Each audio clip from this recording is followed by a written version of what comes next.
வணக்கம் friends, welcome to our channel life lessons.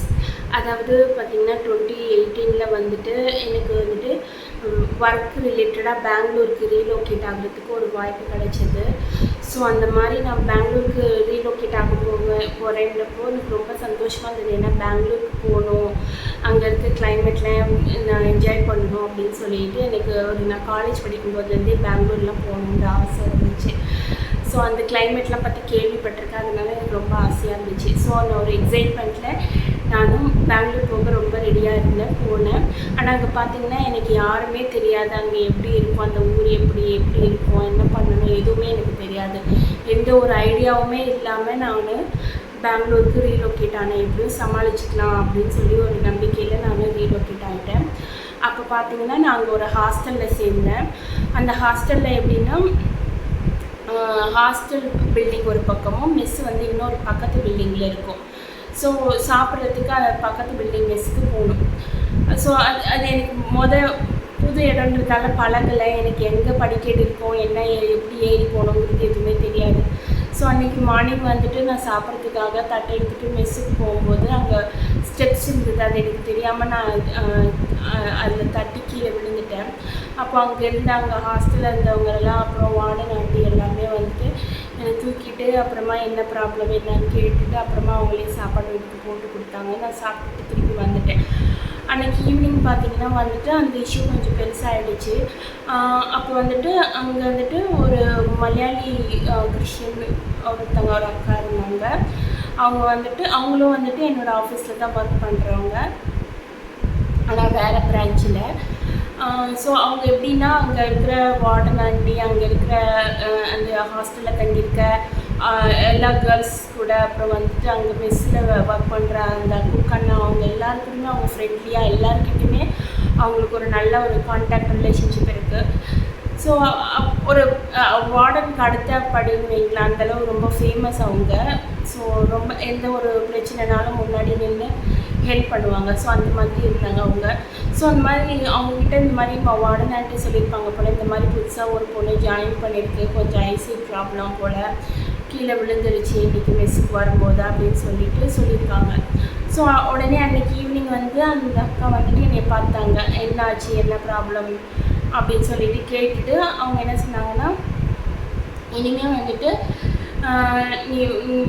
நீ வந்து சாப்பாடு எடுக்க போகாத, நான் டெய்லி நைட்டு உனக்கு சாப்பாடு எடுத்து வச்சிடுறேன் அப்படின்னு சொல்லிட்டு சொன்னாங்க. ஸோ அந்த மாதிரி நாங்கள் அந்த ஹாஸ்டலில் ஒரு 2.5 years நான் ஸ்டே பண்ணேன். அந்த 2.5 yearsமே வந்துட்டு டெய்லி நைட்டு அவங்களுக்கு என்ன உடம்பு சரியில்லை, எவ்வளோ வேலை இருந்தாலுமே வந்துட்டு எனக்கு நைட்டு டிஃபனு எடுத்து வந்து ஹாஸ்டலில் வச்சுருவாங்க. நான் வரத்துக்கு லேட் ஆனாலும் எடுத்து வந்து ஹாஸ்டலில் எனக்குன்னு வச்சுருவாங்க.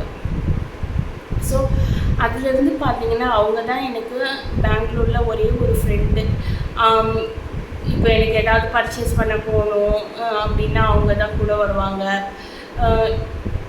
லைக் ட்ரெஸ்ஸஸ்ஸு, வேறு ஏதாவது பொருளுங்க எதனா வாங்கினாலும் எல்லாமே அவங்க கூட தான் போவேன்.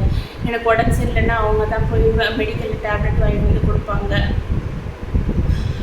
எப்பயாவது ஹாஸ்டல் சாப்பாடு போர் அடிச்சிச்சு அப்படின்னா வெளியில் வாங்கி சாப்பிடுவோம். நாங்கள் 2 பேரும் ஆர்டர் பண்ணி வெளியில் வாங்கி சாப்பிடுவோம். அவங்க பர்த்டேக்கு அவங்க ட்ரீட் தருவாங்க, வெளியில் போய் சாப்பிடுவோம். என் பர்த்டேக்கு நான் ட்ரீட் தருவேன், நாங்கள் 2 பேரும் வெளியில் போய் சாப்பிடுவோம். ஸோ அந்த எங்கேயாவது வெளியில் போகணுன்னா கூட அவங்க கூட தான் போவோம். ஸோ அந்த மாதிரி எனக்கு எல்லாமே அவங்க தான். அந்த நான் 2.5 வருஷம் பெங்களூரில் இருந்தப்போ எனக்கு எல்லாமே அவங்க தான். அவங்க ஒருத்தரே வந்துட்டு எனக்கு ஹெல்ப்ஃபுல்லாக இருந்தது. வந்துட்டு எனக்கு 1000 யானை பலம்னு சொல்லுவாங்கள்ல, ஸோ அந்த மாதிரி இருந்துச்சு. ஸோ அதுக்கப்புறம் என்னாச்சுன்னா, இந்த கொரோனா டைமுக்கெலாம் கொஞ்சம் முன்னாடி நினைக்கிறேன், அவங்களுக்கு மேரேஜ் ஆகிடுச்சு. அவங்க ஜாப் ரிசைன் பண்ணிட்டாங்க. அவங்க வந்துட்டு கேரளா கோயம்புத்தூர் சைடில் ஏதாவது ஜாப் பார்க்கலாம் அப்படின்னு சொல்லிட்டு அவங்க ஜாப் ரிசைன் பண்ணிவிட்டு அவங்க ஹாஸ்டல் வெக்கேட் பண்ணிட்டு போயிட்டாங்க. அப்போ எனக்கு ரொம்ப கஷ்டமாக இருந்துச்சு. ஆனால் சமாளிச்சுட்டேன் தனியாக. ஆனால் வந்துட்டு அவங்க மிஸ் பண்ணேன். ஸோ அந்த மாதிரி இருந்துச்சு. நாங்கள் எங்கேயாவது வெளியில் வந்தோன்னா என்னை அவங்க டேக் கேர் பண்ணிக்கிறத பார்த்துட்டு எல்லோரும் உங்கள் சிஸ்டரா அப்படின்னு சொல்லிட்டு கேட்பாங்க. ஸோ அந்த அளவுக்கு அவங்க வந்துட்டு ரொம்ப ரொம்ப டேக் கேர் பண்ணிக்குவாங்க என்னைய. எனக்கு ஓன் சிஸ்டர் மாதிரி. எனக்கு எல்லாமே அவங்க தான். அவங்க ஒருத்தர் என் கூட இருந்தது எனக்கு எந்த கவலையுமே எந்த பயமே இல்லாமல் இருந்துச்சு. அதோட அவங்கக்கிட்ட எனக்கு இன்னும் ரொம்ப பிடிச்ச விஷயம்னா அவங்க அனிமல்ஸ்க்கெலாம் ரொம்ப ஒரு பூனைக்கு வந்துட்டு டெய்லியுமே வந்துட்டு 50 ருபீஸ்க்கு சிக்கன் வாங்கி போடுவாங்க. ஸோ அனிமல்ஸ் யாராவது ஒரு பூனை இருக்கும் எங்கள் ஹாஸ்டலில், அது யாராவது சூன்னு விரட்டினா கூட அவங்களுக்கு கஷ்டமாக இருக்கும். ரொம்ப அனிமல் லவ்வர் அவங்க. ஸோ அவங்களுக்கு சாப்பிட்றதுக்கு ஸ்பெண்ட் பண்ணுறாங்களோ இல்லையா, அந்த பூனைக்கு வந்து டெய்லி 50 ரூபாய்க்கு ஏதாவது வாங்கி போடுவாங்க. அங்கே ஹாஸ்டல் பக்கத்தில் இருக்க நாய்களுக்கெல்லாம் பிஸ்கெட் வாங்கி போடுவாங்க டெய்லி. ஸோ அந்த அந்த அந்த அந்த கைண்ட் அண்ட் லவ்விங் ஹார்ட் எனக்கு ரொம்ப பிடிக்கும்.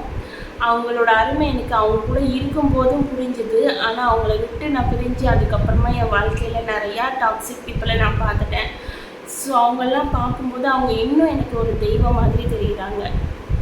ஸோ எனக்கும் அவங்களுக்குள்ள இந்த பாண்டு பற்றி உங்கள்கிட்ட நான் ஷேர் பண்ணணுன்னு ஆசைப்பட்டேன். வீடியோ பிடிச்சிருந்தா சப்போர்ட் பண்ணுங்கள். வீடியோ பார்த்ததுக்கு நன்றி.